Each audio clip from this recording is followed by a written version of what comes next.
अस्सलामुअलैकुम दोस्तों, आज मैं आपके लिए गोश्त पकाने की बहुत ही ज़बरदस्त रेसिपी लेकर आई हूँ। अगर आप महंगे महंगे रेस्टोरेंट्स जाते हैं तो यकीन मानिए ये रेसिपी एक बार ज़रूर ट्राई करके देखें। इसके आगे रेस्टोरेंट्स का खाना भी भूल जाएंगे। आपको ये रेसिपी इतनी ज़्यादा पसंद आएगी कि आप ज़िंदगी भर इस रेसिपी को भूल नहीं पाएंगे और बार बार बनाएंगे। तो चलिए हम रेसिपी देख लेते हैं किस तरीके से आज हमने ये रेसिपी बना के तैयार की है। इसके लिए यहाँ पर सबसे पहले मैं कुकिंग ऑयल ले रही हूँ हस्ब ज़रूरत। इसके बाद यहाँ मैंने 1 किलो मटन लिया था। 1 किलो मटन है मेरे पास। अब हमने इसे अच्छी तरह से फ्राई कर लेना है। गैस का फ्लेम हाई रखेंगे।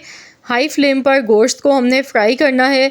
इससे ये होगा कि मटन की जो एक अपनी कच्चेपन की स्मेल होती है वो दूर हो जाती है। साथ ही में यहाँ पर मैं इसमें प्याज भी शामिल करूँगी पहले, लेकिन हमने सिर्फ मटन को ही फ्राई करना है 5 मिनट तक। 5 मिनट के बाद यहाँ पर 3 मीडियम साइज़ की मैंने प्याज ली थी। प्याज इसमें शामिल करेंगे। प्याज को हमने फ्राई नहीं करना है गोल्डन ब्राउन कलर आने तक, बल्कि हमने इसे 50% ही फ्राई कर लेना है। बस कलर चेंज नहीं करना है प्याज का। तो इस तरीके से जब हम प्याज को फ्राई करेंगे तो इससे ये होगा कि प्याज की जो कच्चेपन की स्मेल होगी वो दूर हो जाएगी और दूसरा इसमें फ्लेवर बहुत ही अच्छा आएगा इसका। तो यहाँ पर आज हम बना रहे हैं काली मिर्च गोश्त। काली मिर्च गोश्त बहुत ही मज़े की रेसिपी होती है। मटन से आज मैं बना रही हूँ। तो यहाँ पर साथ ही में हमने 2 टेबल स्पून भर के पिसा हुआ लहसुन का पेस्ट शामिल कर देना है। अब मज़ीद हमने इसे फ्राई करना है जब तक कि प्याज इसमें सॉफ्ट नहीं हो जाती है। 8 से 10 मिनट तक हमने इसे फ्राई कर लेना है। इससे बहुत ही बेहतरीन सा इसका फ्लेवर आएगा। तो आपने ये स्टेप लाजमी करना है। गैस का फ्लेम मैंने हाई रखा है। हाई फ्लेम पर मैं इसे 8 से 10 मिनट तक मज़ीद और पहले फ्राई कर लेती हूँ और फिर आपको दिखाती हूँ। तो यहाँ पर आप देख सकते हैं 8 से 10 मिनट हो गए हैं, लेकिन यहाँ पर प्याज का जो कलर है वो आप देख सकते हैं चेंज नहीं हुआ है। प्याज सिर्फ जो है कच्ची पक्की फ्राई हो गई है। इससे ये हुआ कि प्याज का जो एक कच्चेपन की जो इसकी स्मेल होती है वो ख़त्म हो जाती है। 2 हरी मिर्चें कटी हुई शामिल की हैं। इसमें 1 चम्मच नमक शामिल कर दिया। मिक्स कर लेंगे अच्छी तरह से। अभी हम इसमें कुछ भी नहीं डालेंगे। अभी से मिक्स करने के बाद इसमें हस्ब ज़रूरत हमने पानी शामिल करना है, इतना कि गोश्त अच्छी तरह से गल जाए। तो मैं यहाँ पर प्रेशर कुकर का इस्तेमाल कर रही हूँ, तो इसीलिए मैं पानी थोड़ा कम डालूँगी। अगर आप नॉर्मल पतीली में बना रहे हैं तो फिर आपने पानी थोड़ा ज़्यादा डालना है, इतना कि गोश्त इसमें अच्छी तरह से गल जाए। तो यहाँ मैंने तकरीबन 1.5 से 2 गिलास के करीब पानी शामिल किया है। अब मैं इसे प्रेशर लगाऊंगी तकरीबन 15 मिनट के लिए। 15 मिनट के बाद फिर हमने यहाँ पर देखिए चेक किया तो गोश्त अच्छी तरह से गल चुका था।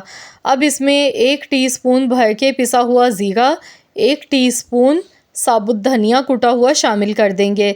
इसके साथ ही मैंने यहाँ पर तकरीबन 1.5 कप मैंने दही इसमें शामिल कर दी है। 1.5 से 2 कप के करीब आपने इसमें दही शामिल करनी है और इसे अच्छी तरह से मिक्स करते हुए पकाएंगे। तो यहाँ पर हमने इसकी अच्छी तरह से भुनाई करनी है। तो ये 2 मसाले बाद में ही इसमें शामिल करने हैं, शुरू में नहीं हम डालेंगे। बाद में डालेंगे तो इससे बहुत ही अच्छी सी खुशबू आएगी इसकी। तो अब अच्छी तरह से भुनाई कर लेंगे। यहाँ देखिए दही का जो पानी है वो सारा इसमें खुश्क हो चुका है। ये देखें ऑयल जो है वो अलग से सेपरेट होने लगा है। अब इसमें हमने डालना है फ्रेश ताज़ा पिसा हुआ काली मिर्च का पाउडर। 1 टीस्पून भर के ताज़ा पिसा हुआ काली मिर्च का पाउडर डालेंगे। 1/4 चम्मच जायफल जावित्री का पाउडर इसमें शामिल करेंगे। इसके साथ ही 1/4 चम्मच हरी इलायची का पाउडर इसमें शामिल करना है। तो ये तीनों चीज़ें हमने लास्ट में ही ये तीनों मसाले शामिल करने हैं। मिक्स करेंगे अच्छी तरह से, इसे मिक्स करेंगे, भुनाई करते जाएंगे। तो यहाँ पर आप देख सकते हैं गोश्त की भुनाई बहुत अच्छी तरह से हो चुकी है। ऑयल देखिए इसमें से बिल्कुल अलग सेपरेट हो चुका है। तो आपने भी अच्छी तरह से पहले गोश्त की भुनाई कर लेनी है। इसके बाद इसमें थोड़ी सी बारीक कटी हुई हरी मिर्चें, बारीक कटी हुई अदरक शामिल करेंगे। और अब हमने इसमें स्मोक लगाना है। तो इसके लिए मैंने पहले से ही कोयला गर्म होने के लिए रख दिया था। थोड़ा सा कुकिंग ऑयल इस पर डालेंगे, फ़ौरन से कवर कर देंगे। 1 मिनट के लिए हमने ढक्कन लगा के रखना है ताकि स्मोक का जितना भी फ्लेवर है वो गोश्त में आ सके। तो यहाँ पर देखिए 1 मिनट हो चुका है। तो चलिए अब हम इसे हटा देते हैं, इसे निकाल लेंगे।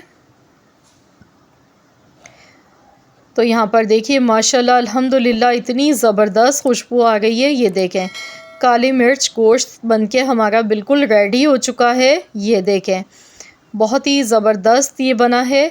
गोश्त भी देखिए अच्छी तरह से गल चुका है। तो आप लोग भी ज़रूर इस रेसिपी को बनाएं इंशाअल्लाह ताला।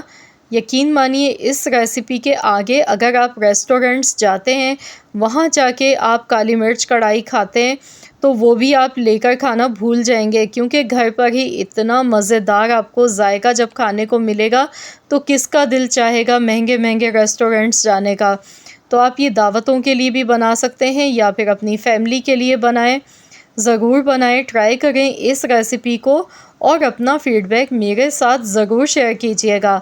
ऊपर से थोड़ी सी बारीक कटी हुई अदरक हमने डाली, हरी मिर्च डाली हैं, इसके साथ ही काली मिर्च का पाउडर हम डालेंगे। और लीजिए जनाब हमारी बहुत ही मज़ेदार सी ब्लैक पेपर मटन कढ़ाई बनके बिल्कुल रेडी हो चुकी है। ये देखें कितनी ज़बरदस्त लग रही है। आप इसे गर्मा गर्म पराठों के साथ, पूरी पराठों के साथ या फिर चपाती के साथ खाएं, या फिर आप इसे गार्लिक नान के साथ सर्व करें। यकीन मानिए हाथों को रोकना मुश्किल हो जाएगा। बहुत ही उम्दा रेसिपी है। मुझे पूरी उम्मीद है कि इंशाअल्लाह ताला ये रेसिपी आप सबको बेहद पसंद आने वाली है। अगर रेसिपी अच्छी लगी है तो वीडियो को लाइक कर दें और शेयर भी कर दें। चैनल पर अगर आप मेरे नए हैं, आपने अब तक मेरे चैनल को सब्सक्राइब नहीं किया है तो चैनल को भी ज़रूर सब्सक्राइब कर लीजिएगा और साथ ही में दिए गए बेल आइकॉन को प्रेस कर दीजिएगा, ताकि आपको मेरी हर नई आने वाली वीडियो का नोटिफिकेशन सबसे पहले फ्री में देखने को मिल सके। मिलते हैं इंशाअल्लाह ताला एक और नई रेसिपी के साथ। तो जब तक के लिए अल्लाह हाफ़िज़।